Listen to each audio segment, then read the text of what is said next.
Okay, let's be real. Life isn't always smooth sailing, is it? Hey, definitely not. Those moments pop up where things get, well, a bit tense. Conflict happens. Right. And today we're not talking about how to magically avoid it. That's impossible. No, we're looking at how to handle it, how to manage those bumps effectively when they do come up. Exactly. This is a deep dive into managing conflict productively. We want to give you some practical tools, things you can use before disagreements really escalate. And our guide for this comes from a document put together by the Southern Africa Litigation Centre, SALC. It's focused on capacity strengthening for community-based organizations, CBOs, and, well, conflict management is a huge part of that work. Naturally, if you're working with people, conflict will arise. So our mission here is to pull out those actionable steps from SALC's work that you can use in, everyday situations, especially if you're involved with a CBO or similar group. Okay, so where does SALC start?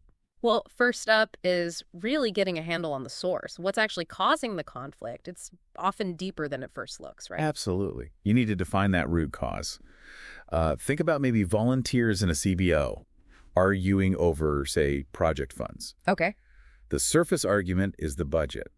But maybe the real issue, the root cause, is they have totally different ideas about the project's main goal. Or maybe one person just feels like their ideas are never valued. So understanding that is step one. It's critical. SALC says this helps you see how the whole thing developed. And they also stress getting everyone involved to actually agree on what the disagreement is. Yeah, that sounds easy, but it's often tricky. People can be arguing about completely different things without realizing it. Like ships passing in the night. Exactly. One person sees it as disrespect, the other just sees a scheduling problem. Getting them to articulate their view of the problem helps find common ground, just defining it together. And SALC brings up discussing unmet needs, too. That's key.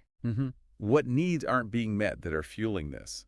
Recognition, respect, resources. So in that volunteer example, maybe someone's need to feel like a valued team member isn't being met, and that's why they're pushing back on the budget. Precisely. Identifying those needs can really open up solutions you wouldn't see otherwise. Okay, so you understand the what and the why. What's next? SALC talks about the environment for the discussion. Yeah, where you talk about it matters a lot. Within CBOs, trying to resolve something serious right in the middle of a busy event, probably not the best idea. Right. You need the right setting. SALC suggests a safe, private space.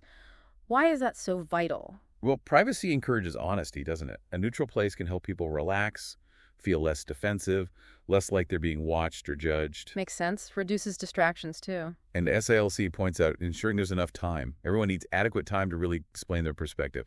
Rushing these things just doesn't work. No, you end up glossing over the real issues. Feeling heard is fundamental. Totally. And that leads right into SALC's point on active listening. Which is more than just not talking, right? Oh, much more. It's about giving everyone a real chance to share their views, their perceptions, without being cut off. You need to really listen, try to get where they're coming from, and show them you're listening. How do you do that? Well, SALC mentions things like giving equal time, not playing favorites. And sometimes, especially for maybe a more formal CBO meeting, setting some ground rules for the discussion can be really useful. Like, we'll let each person speak uninterrupted for 5 minutes, that kind of thing. Okay, so quiet space, time to talk, active listening, we're gathering information. But SALC says don't jump to conclusions yet. Not yet, no. Okay. The next step, SALC outlines, is investigating the situation more thoroughly after that initial sharing. Ah, okay. They warn against making snap judgments based only on what you first heard.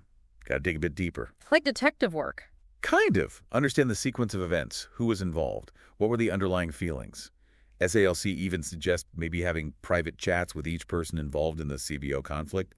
That seems smart. Get their unfiltered take. It really helps. And a practical technique SALC highlights is summarizing what someone said and repeating it back. Like, okay, so if I understand correctly, you felt frustrated because... Right, that ensures you actually understood and it shows them you were listening. Exactly. And it can help uncover those less obvious issues simmering beneath the surface within the CBO. Those hidden agendas or old grievances. Those can really derail things if they aren't brought out. Okay, so we've listened, investigated. Now, how do we actually start resolving it in the CBO context?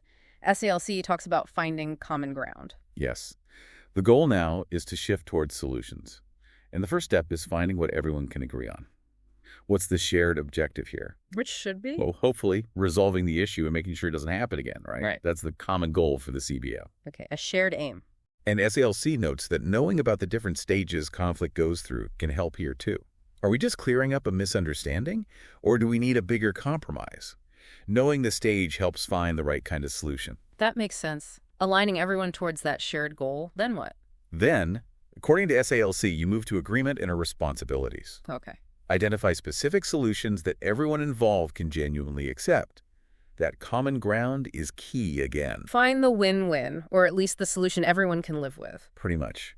And then, and this is crucial for CBOs, getting things done, figure out who does what. Assign specific responsibilities for carrying out the solution.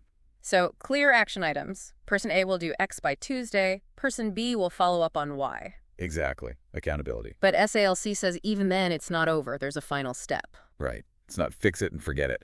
The last point is about ongoing evaluation and prevention. Monitoring the situation. Keep an eye on things. Is the solution actually working within the CBO? Is it sticking? And if the problem flares up again? Then you need to address it quickly, based on what you agreed. And SALC emphasizes being proactive, too. How so? Thinking about prevention. What can the CBO learn from this conflict? What strategies can be put in place to stop similar issues from cropping up down the line? Maybe clearer guidelines, better communication channels, regular check-ins. Could be any of those. The point is to learn and adapt to make the CBO stronger. Okay, so let's quickly recap SALC's roadmap for CBO conflict management. First, really understand the root cause. And get agreement on it. Then create that safe private space for discussion with enough time. Listen actively. Really hear people out. No favoritism. Investigate thoroughly after the initial talk. Don't jump to conclusions. Use summarizing. Find that common ground to find the shared goal resolution and prevention. Agree on solutions everyone can accept and assign clear responsibilities for action. And finally, keep evaluating. Monitor the solution and think proactively about preventing future conflicts. Seems like really solid, practical advice, especially for CBOs, but honestly useful anywhere people work together. Absolutely. These principles apply broadly. So for you listening, maybe think about which of these SALC steps you could use right now, whether it's in a CBO, at work, or even at home. Yeah, how could tackling disagreements more proactively using some of these ideas lead to, better outcomes for everyone involved?